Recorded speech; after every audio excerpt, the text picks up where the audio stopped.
जरूरी है। नमस्कार, एमएनएस न्यूज लाइव में आप सभी का स्वागत है। मैं हूं आपके साथ अर्शी अंसारी। आइए देखते हैं देश और दुनिया की तमाम बड़ी खबरें। इससे पहले एक नजर हेडलाइंस पर।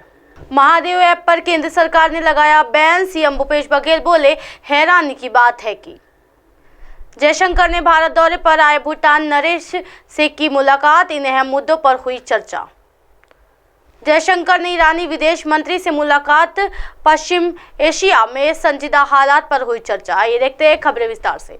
महादेव ऐप पर केंद्र सरकार ने लगाया बैन। सीएम भूपेश बघेल बोले, हैरानी की बात है कि जी हां, छत्तीसगढ़ विधानसभा चुनाव के बीच सट्टेबाजी के लिए इस्तेमाल किए जाने वाले महादेव ऐप का मामला तूल पकड़ता जा रहा है। इसी बीच केंद्र सरकार ने इस बैटिंग ऐप समेत 22 अवैध और एप्लीकेशन और वेबसाइट्स पर बैन लगा दिया है। केंद्र सरकार इस फैसले के बाद छत्तीसगढ़ के मुख्यमंत्री भूपेश बघेल को बयान सामने आए हैं। उन्होंने कहा, सरकार को आखिरकार होश आ गया।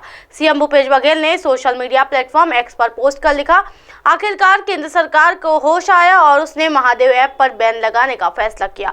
मैं कई महीनों से सवाल पूछ रहा हूँ कि सट्टा खिलाने वाले इस ऐप पर केंद्र सरकार बंद क्यों नहीं कर रही है।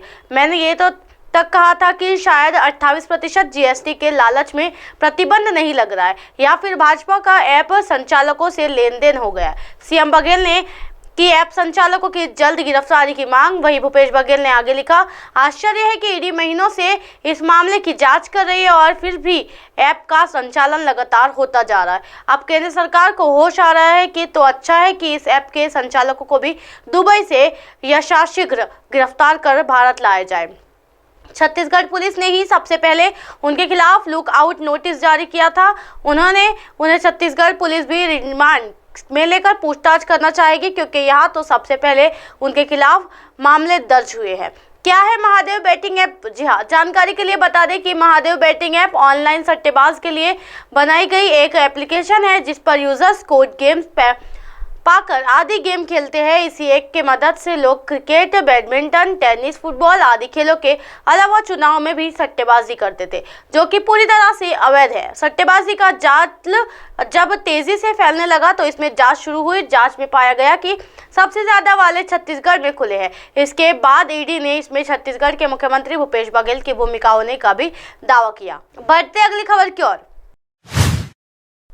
जयशंकर ने भारत दौरे पर आए भूटान नरेश से की मुलाकात। इन अहम मुद्दों पर हुई चर्चा। जी हाँ, विदेश मंत्री एस जयशंकर ने भारत की 8 दिवसीय आधिकारिक यात्रा के दौरान रविवार को दिल्ली पहुंचे।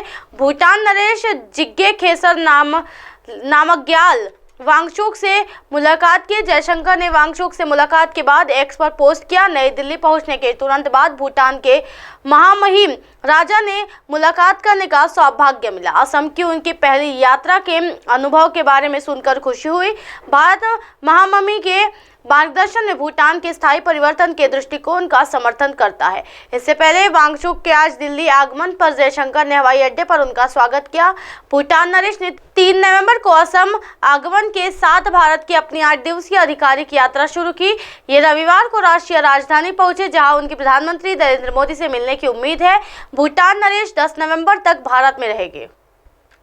बढ़ते अगली खबर की ओर। जयशंकर ने ईरानी विदेश मंत्री से मुलाकात। पश्चिम एशिया में संजीदा हालात पर हुई चर्चा। जी हां, भारत के विदेश मंत्री एस जयशंकर ने रविवार को ईरान के विदेश मंत्री हुसैन आमिर अब्दुल्लाहिन के साथ बातचीत के दौरान पश्चिम एशिया में गंभीर स्थिति पर चर्चा की। जयशंकर ने अपने एक्स अकाउंट से पोस्ट किया, आज ईरान के विदेश मंत्री हुसैन आमिर अब्दुल्लाहिन से बातचीत की। इस दौरान पश्चिम एशिया के गंभीर स्थिति और अंतर्राष्ट्रीय समुदाय की चिंताओं पर चर्चा की गई। तनाव को रोकने और मानवीय सहायता प्रदान करने के महत्व से अवगत कराया। संपर्क में बने रहने पर सहमति व्यक्त की। इजराइल ने आरोप लगाया है कि ईरान हमास का समर्थन करता है। हमास ने 7 अक्टूबर को इजराइल पर हमला किया था, जबकि बहतरी तेहरान ने खुद को इस घटनाक्रम से दूर किया है। इजराइल पर हमास के हमले के बाद से गाजा पट्टी पर बार-बार बम हमले हो रहे हैं, जिससे हजारों नागरिक मारे गए हैं। इसी तरह की दिन भर की तमाम बड़ी खबरों से फिर कराओगे आपका रूबरू। तब तक देखते रहिए एमएनएस न्यूज नेटवर्क। मेरे साथ ये अर्शी अंसारी के साथ नमस्कार।